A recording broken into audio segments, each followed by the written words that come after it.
Muy buenas, bienvenidos de nuevo al canal. Hoy toca otro top. Es un top que me apetecía hacer. Era honestamente el vídeo de la semana pasada, pero como salió el de Quevedo y me sorprendió y quería hablar de él, pues bueno, aplacé este vídeo una semana y es de lo que vamos a hablar hoy.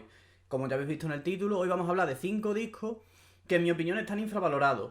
Tanto a nivel de popularidad, son discos que creo que se merecen algo más de popularidad de la que realmente tienen, como a nivel de fandom o de crítica. Son discos que no están demasiado bien valorados algunos, no todos, ahora veremos.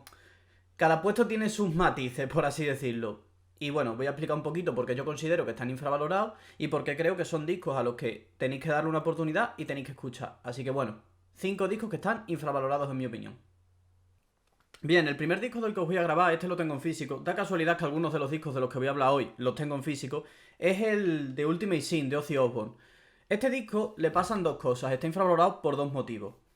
El primero es porque es un disco que está entre la etapa de Randy Rhoads a la guitarra y la etapa de Zakk Wylde. Es decir, estos discos, tanto este como el anterior, que se llamaba Bark the Moon, los grabó Jack Ely. Y son discos que han quedado un poco en el olvido, no tienen el misticismo de los primeros discos de Randy Rhoads. Y luego, como Zakk Wylde ha sido el guitarrista de Ozzy Osbourne durante toda su carrera, estos trabajos han quedado un poco en el olvido y sobre todo el trabajo de Jack Ely como guitarrista, que era un guitarrista francamente portentoso, era un guitarrista buenísimo, e hizo grandes guitarras en estos discos. Y eso hace que se quede un poco en ese limbo. Pero es que además, ¿por qué he elegido el de Ultimate Sin y no el Bark the Moon? Porque además de Ultimate Sin es un disco que está descatalogado por un tema legal con la canción Shot in the Dark, de temas de quien la compuso, de regalías y tal. Es una canción que no puede tocar en directo, no apareció en recopilatorio y ha quedado el disco completamente en el olvido. El disco no se ha reeditado desde hace muchos años. De hecho, esa edición que tengo yo, esta edición es de 1995, lo pone por aquí, no creo que se vea. Luego os lo enseñaré más a fondo.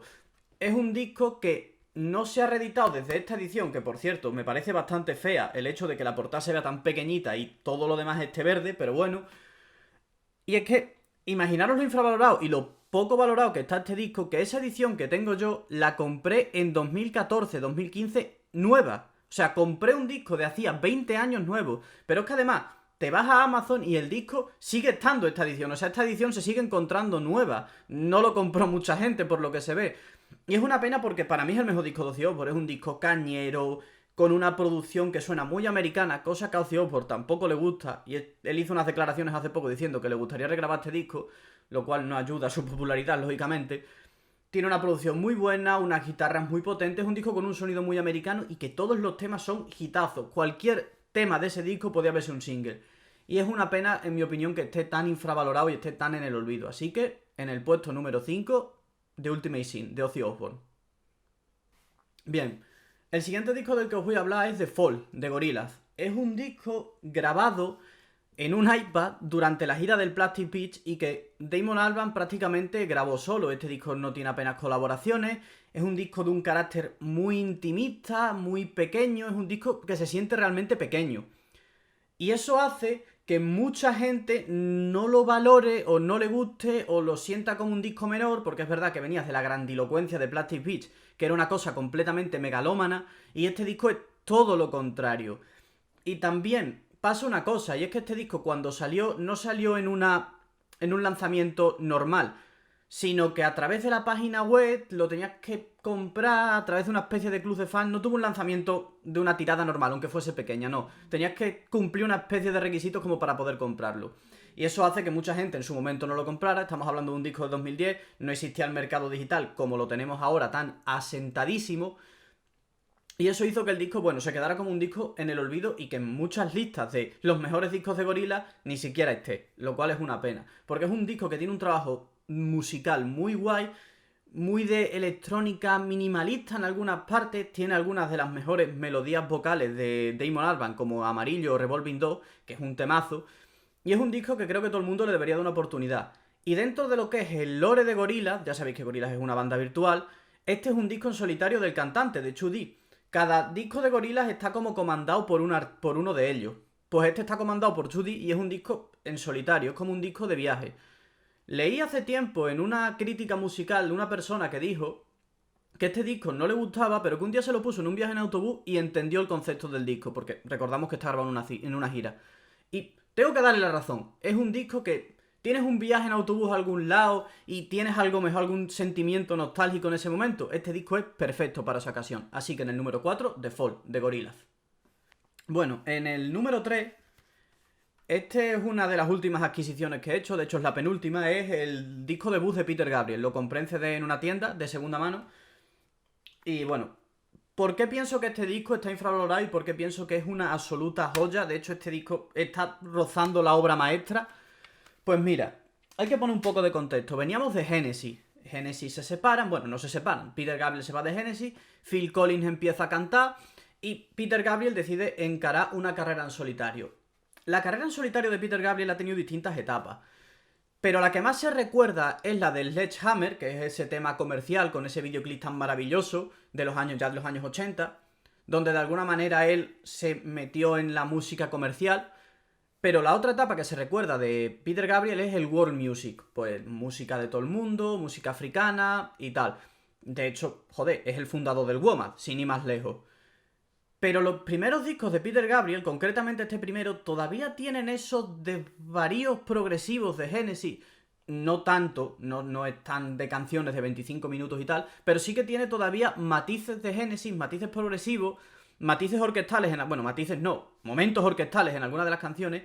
Y a mí es un disco que me gusta mucho porque se escucha muy bien, es un gran disco de rock. Peter Gabriel es un tío que tiene una voz muy peculiar y que le funciona, y tiene temazos como Salisbury Hill, que bueno, es famosísima. Esta canción sí que es famosa. Nos encontramos con uno de los casos con que una de las canciones del disco opaca al resto, pero tiene Modern Love, tiene Down de Dolce Vita, tiene Here Comes the Flood, que son las dos últimas canciones y que hacen un tándem las dos que es espectacular. Y hay que tener en cuenta también que a las guitarras estaba Peter Fripp, el guitarrista de King Crimson, que hace un trabajo increíble. Es un disco muy recomendable. Si os ha gustado Genesis, escuchadlo porque creo que es un disco que os va a gustar. Y si conocéis a Peter Gabriel por sus etapas posteriores, dadle una oportunidad también. Es un disco que tiene cosas francamente interesantes.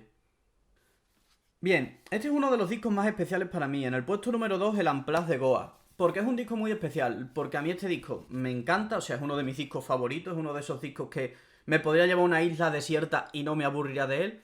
Y bueno, os quería enseñar también, aprovechar para enseñaros la edición esta, que está muy guay porque es una edición con 2 CD, una con el disco de estudio y la otra con el disco en directo. Porque esto fue una idea que tuvo él de hacer una gira de conciertos en acústico. Pero lo guay es que el disco en directo solo está en CD. No lo tienes en Spotify ni en plataformas digitales. Si quieres escucharlo, tienes que tener el CD. Y me pareció una idea guay porque esto, bueno, fue un lanzamiento limitado, solo tuvo 1000 copias, fue como un regalo para los fans y me pareció muy guay. Y bueno, os la quería enseñar, además la edición está muy chula. El diseño gráfico es de una chica que se llama Sofía Frein, que hace unos trabajos espectaculares.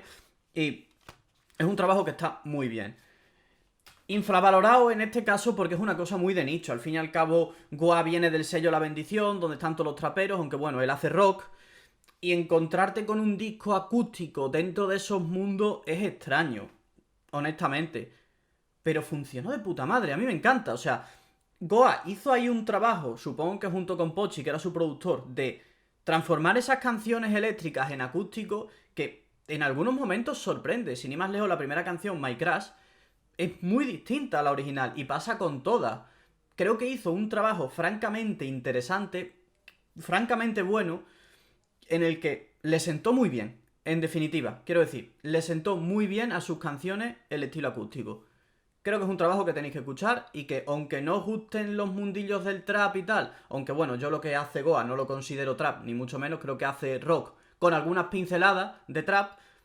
Si os gusta la música en acústico, si os gusta, por ejemplo, el MTV Unplugged de los Kiss, que mencioné en mis discos en directo favoritos, tenéis que escuchar el acústico de Goa porque es un trabajo muy bueno.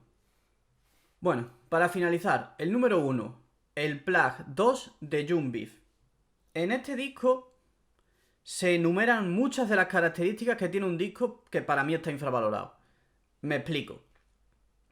Este disco salió a principios de 2021 y es un disco muy largo, muy largo, demasiado largo para lo que es un disco de trap.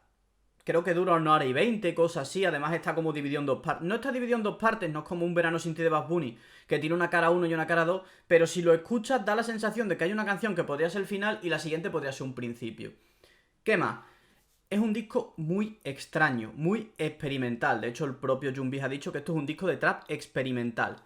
Y se nota. Es un disco difícil de escuchar. Es un disco muy raro. Es un disco que tiene unas cosas que, si no estás muy metido en el mundo del trap o no te gusta mucho, este disco se te puede hacer completamente insufrible y yo lo entiendo porque es un disco difícil. Y a mucha gente que le gusta el trap dice que este disco no les gusta. Incluso fans de Junbiz dicen que este disco no es bueno. Yo no estoy para nada de acuerdo, me parece un gran trabajo, pero es un trabajo que requiere un poco de paciencia por parte del oyente, y a mí eso es algo que me gusta. No me gusta que nos tomen por idiotas. Tienes que sacarle matices a este trabajo, y eso está guay. ¿Qué pasa también? Que la última canción del disco, que es Metallica, que se ha hecho hiper famosísima, ha opacado al resto del disco. Volvemos a lo de antes, como he dicho en el de Peter Gabriel. Es un trabajo que se ha sido opacado por uno de sus temas. Y es una pena porque este disco tiene joyas. Pero es un disco que yo, aunque tiene joyas, recomiendo escucharlo de principio a final, de escucharlo como un trabajo completo. Pero este disco tiene temazo, tiene Majin Vegeta, tiene la intro, tiene Sweet Money, tiene temazo. Es un disco que merece la pena escuchar. ¿Y qué pasa con este disco también? Que ese mismo año Junbiz sacó Original Gangster.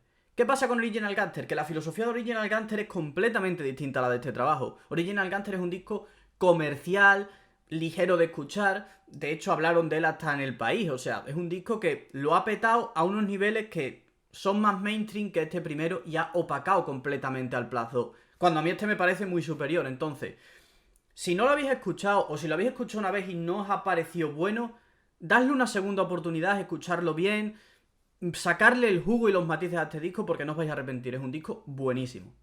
Bueno, ya está aquí el vídeo de hoy. Si tenéis trabajos que vosotros consideráis infravalorados, que yo no he puesto, o trabajos que me queréis recomendar que no sean muy conocidos o no estén muy reconocidos, hacedlo en la caja de comentarios, yo estaré encantado de leeros y nos vemos en el siguiente vídeo.